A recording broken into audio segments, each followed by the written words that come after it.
तो देखिए, अगर आप मार्केट से फ्लश डोर लेते हैं तो आपको थोड़े से जो 2-3 प्रकार की बातें इनको ध्यान रखना है, क्योंकि जो मार्केट में फ्लश डोर आते हैं ये आपको 2-3 प्रकार के मटेरियल के साथ देखने मिलते हैं, यानी कि जो इसके अंदर का जो मटेरियल है वो 2-3 प्रकार का होता है। तो आपको यही चीज़ ध्यान रखनी है, क्योंकि ऊपर से देखने पर ये आपको डिज़ाइन आप देख के इसे सेलेक्ट कर लेते हैं, आपको अंदर पता नहीं होता कि ये कौन से मटेरियल से बनी है, और आप दुकानदार से ये बात पूछने के लिए भूल जाते हैं।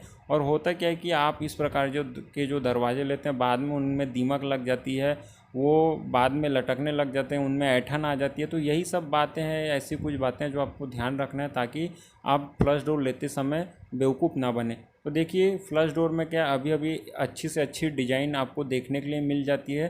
तो आप क्या डिज़ाइन को देख के अगर दरवाज़ा सेलेक्ट कर लेते हैं तो आप यहाँ पे आप सबसे बड़ी बेवकूफ़ी करते हैं। तो आज का हमारा ये वीडियो इसी बारे में है कि आप फ्लश डोर लेते समय बेवकूफ़ ना बने। कौन सी ऐसी बातें हैं जो अगर आप दुकानदार से पूछ लेते हैं तो आप अच्छा से अच्छा फ्लश डोर ले सकते हैं। क्या होता है कि जो आजकल सागवान के दरवाजे हैं, अगर उनकी रेंज की बात करें तो वो 12,000 से 20,000 के रेंज में आते हैं फर्स्ट क्वालिटी में। तो आजकल क्या है, हर आदमी जो है लकड़ी के दरवाजे वो अपने मकान के लिए अफोर्ड नहीं कर सकता, क्योंकि ये कॉस्टली ज़्यादा होती हैं। तो जैसे जैसे टेक्नोलॉजी विकसित होती गई, यहाँ पे आपके सामने फ्लश डोर का ऑप्शन है। तो इसमें आपको थोड़ी सी जो बातें हैं इनको ध्यान में रखना है। देखिए, मैनुअली जो है फ्लश डोर वो 3 टाइप के आते हैं। पहला है हॉलो कोर का, दूसरा है सेल्युलर कोर, और तीसरा आता है सॉलिड कोर। तो देखिए, हॉलो कोर क्या होता है कि इस प्रकार के जो फ्लश डोर आते हैं इनमें क्या है कि आपको अंदर जो है, इसमें जो बड़े बड़े लकड़ी के बॉक्स बनाए जाते हैं, और इसमें अंदर क्या है, जो दरवाजे के जो कतरन है, जो लुगदी है, उसे भरा जाता है, यानी कि अंदर इसमें भूसा भरा होता है। और इसके ऊपर जो है 4 से 5 mm प्लाई है, उसे बिछा दिया जाता है, और इसके ऊपर जो है डिजाइन चिपका दी जाती है। यानी कि इस प्रकार के जो दरवाजे आते हैं, आप इसे लेमिनेशन डोर ऐसे भी बोल सकते हैं, क्योंकि इस प्रकार के जो दरवाजे हैं ये ज़्यादा लंबे समय तक के नहीं चलते हैं।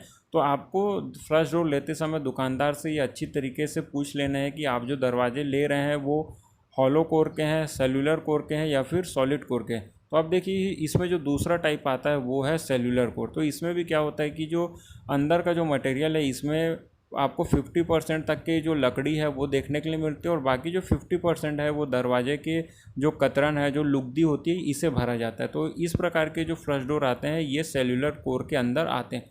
अब देखिए, जो तीसरा आता है वो है सॉलिड कोर। तो देखिए, सॉलिड कोर में क्या होता है कि इसमें अंदर जो है पूरे लकड़ी के जो रिब होती है इसे भरा जाता है, और इसके ऊपर 4 से 5 mm जो है प्लाई चढ़ा दी जाती है, और इसके ऊपर जो है सनमाइका लगा दी जाती है। तो ये जो फ्लश डोर आते हैं ये आपको सनमाइका के साथ फिनिशिंग में मिलते हैं, और अगर इनके प्राइस की बात करते हैं तो ये आपको 7 से 8 हज़ार रुपये तक के देखने के लिए मिल जाते हैं। तो देखिए, ये 3 टाइप के जो आपको दरवाजे यानी कि फ्लश डोर है ये मार्केट में देखने के लिए मिलते हैं। अगर आप अपने घर के लिए फ्लश डोर लेने के लिए जाते हैं तो आपको दुकानदार से अच्छे से पूछ लेना है कि आप जो दरवाजे ले रहे हैं अपने मकान के लिए वो कौन से कोर के अंदर में आते। देखिए, जैसा कि अगर आप घर में फ्लश डोर बनवाते हैं तो इसमें क्या आपको जो प्लाई है वो अच्छी कंपनी की लेनी है। तो यहाँ पे मार्केट में अच्छी कंपनी की जो प्लाई है उसमें है ग्रीन प्लाई मिल जाती है, ड्यूरो की है, सनुचरी प्लाई है। अगर आप इसे लेते हैं तो ये अच्छी कंपनी की आपको देखने के लिए मिल जाती है। और यहाँ पे आपको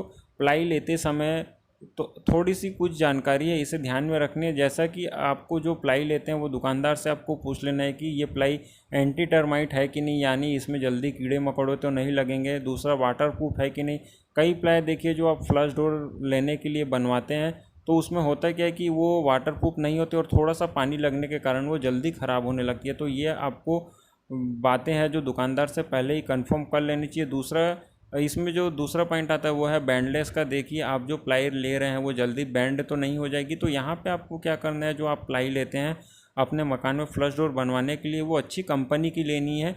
हमने आपको जो कंपनी बताई है, ग्रीन प्लाई है, ड्यूरो है, सैनिटरी प्लाई है, अगर आप इसका इस्तेमाल करते हैं तो आपको इसमें आराम से जो है, तो इसमें आपको 20 से 25 सालों तक कोई भी शिकायत देखने के लिए नहीं मिलती है। अब बात करते हैं थिकनेस की। तो आपको क्या करना है, मार्केट में आपको 18 mm, 25 mm, 32 mm और 40 mm के थिकनेस में है जो ये प्लाई देखने को मिलती है। तो अगर आप फ्लश डोर के लिए प्लाई रहे हैं तो आपको कम से कम 32 mm तक की प्लाई जो है इसका इस्तेमाल करना है। अब अगर बात करते हैं, अगर आप अपने मकान में फ्लश डोर बनवा रहे हैं कारपेंटर के द्वारा तो इसका आपको कॉस्ट क्या आ जाता है। तो देखिए, अगर आप कारपेंटर के द्वारा अपने घर के लिए फ्लश डोर बनवा रहे हैं तो इसका जो खर्चा है आपको करीबन 7 से 8,500 रुपये के बीच में पड़ता है, जिसमें आप अच्छे से अच्छा फ्लश डोर अपने मकान के लिए बनवा सकते हैं। तो उम्मीद करते हैं ये वीडियो आपको पसंद आया होगा। चैनल पर नए तो चैनल को सब्सक्राइब करें, वीडियो को लाइक और शेयर करें। आज के लिए बस इतना ही, धन्यवाद।